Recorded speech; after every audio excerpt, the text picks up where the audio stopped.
I've earned over $160,000 in just the last couple of years working as a freelancer on Fiverr.com. And that's not including private clients, which I work directly with. If we were to factor that in, then we'd easily be clearing 6 figures a year. And that's not to brag. That's purely to show you what's possible when you become your own boss and start freelancing. Because unless you're currently working in upper management or even as a director, I can guarantee your time, skills, and knowledge is not being correctly valued by your employer. And that impact is probably what's making you have to live paycheck to paycheck each month. That's why I'm about to share 8 extremely helpful tips which will help you level up. So whether you're a newbie looking to become a freelancer or a seasoned freelancer looking to up your game, these tips will provide you with the insights you need to thrive in the freelance world. From finding high-paying clients to managing your time effectively, we're going to cover it all. The one question which lingers on most people's minds before they start freelancing is, what can I provide which people will pay me for? Well, first and foremost, if you're just starting out, you need to identify your unique skills and expertise to specialize in a specific service or industry.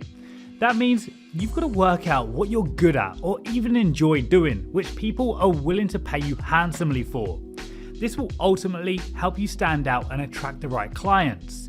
And just so you understand, nowadays people are willing to pay for anything. Even a guy singing them happy birthday in the shower.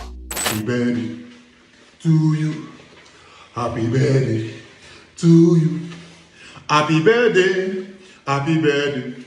Happy birthday to you. So, to help you find your niche, here's some advice. Think about what you've been doing in the past or what you do as a hobby.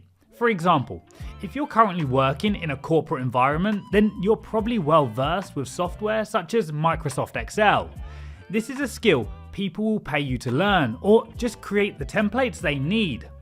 If you spend 3 hours of your day scrolling through social media, then why not focus on providing social media strategies and content, as you've already been learning it subconsciously for the last few years.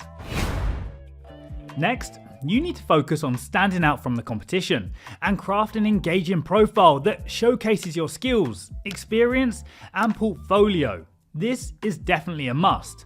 And talking from experience, there's nothing worse than seeing freelancers with a portfolio which looks like it was put together by a toddler. Remember, your portfolio is going to be the key to closing the deal with a client. Even if you're just starting out and have an empty portfolio, I recommend putting a few demo projects together in order to show exactly what you're capable of doing. Creating your own simple website for this, using a website builder such as Wix or Squarespace, will really help you stand out and seem more professional, resulting in confident clients who are willing to spend their money with you. When working online, unfortunately, your price needs to reflect your skills and ability, and not the cost of living in your country like your last 9-to-5 job did. As now, your competition is worldwide, so staying competitive is a must. Spend time researching the market rates for similar services and set your prices accordingly. If you want to start increasing your price, then you either need to show a list of satisfied clients who you've previously worked with, or you need to offer more value than the other freelancers in your niche. So think outside the box and don't just copy what everybody else is offering. Plus, you can easily take advantage of extra add-ons. For example, I charge clients $50 for their logo printed on a shirt, which inevitably only cost me $20 to order. Or an extra $10 to compress their project into a smaller file size, when they could do it themselves with multiple free online tools. You can also consider offering introductory discounts or package deals to attract initial clients and gain reviews. Defining your unique brand identity, your values, personality, and professional image is an immediate attraction for a lot of clients. Now that you're a freelancer, clients are not wanting to work with your company, but they want to work with you, as now you're not just the boss, you're the worker, the customer service support, and the marketing department, and whatever else is needed to keep the client happy. consistently communicate your brand across all client interactions, from your website and email communications to your social media presence. But don't waste your energy by trying to tackle all of them at once. Instead, figure out which social media platforms work best for your business and stick to those. For instance, I used a home cleaning company last week, not because I Googled it, but because they popped up on my Instagram and I could see immediately their previous work, which then made me go ahead and book them, having never heard of this specific company before.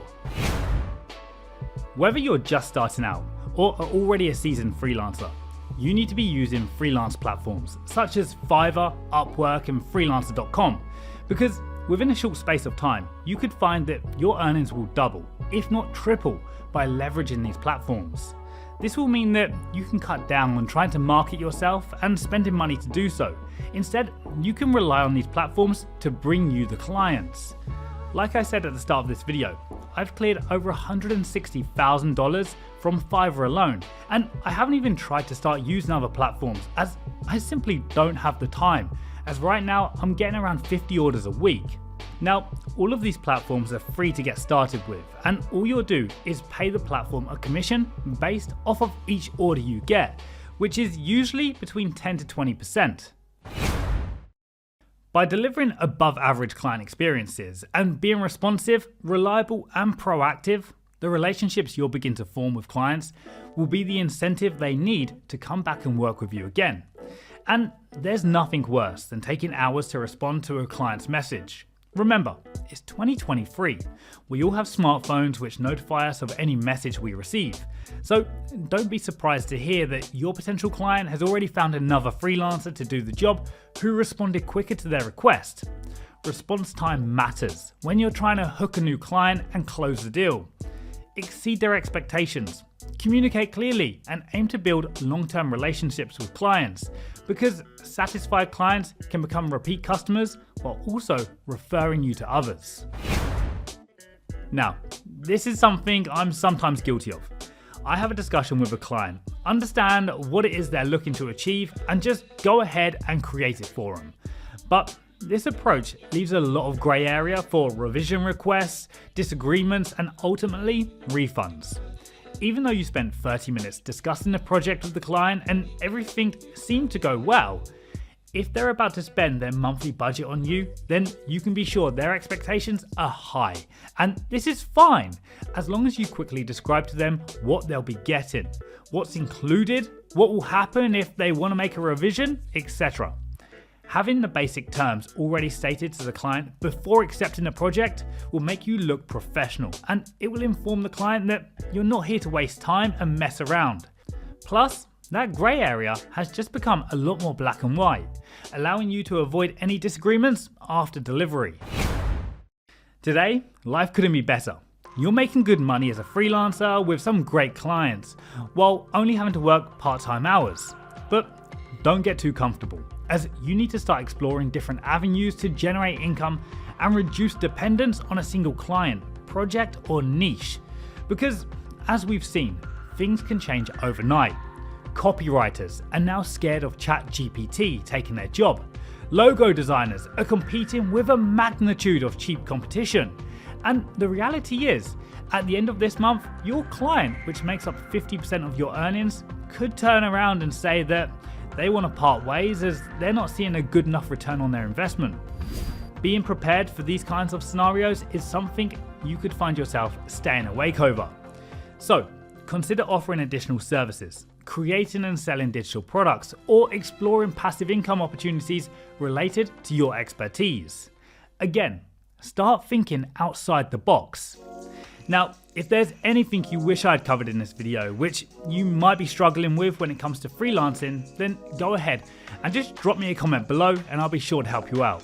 Otherwise, why not subscribe to the channel if you made it this far, and go check out my video on the top 5 online side hustles you can start today.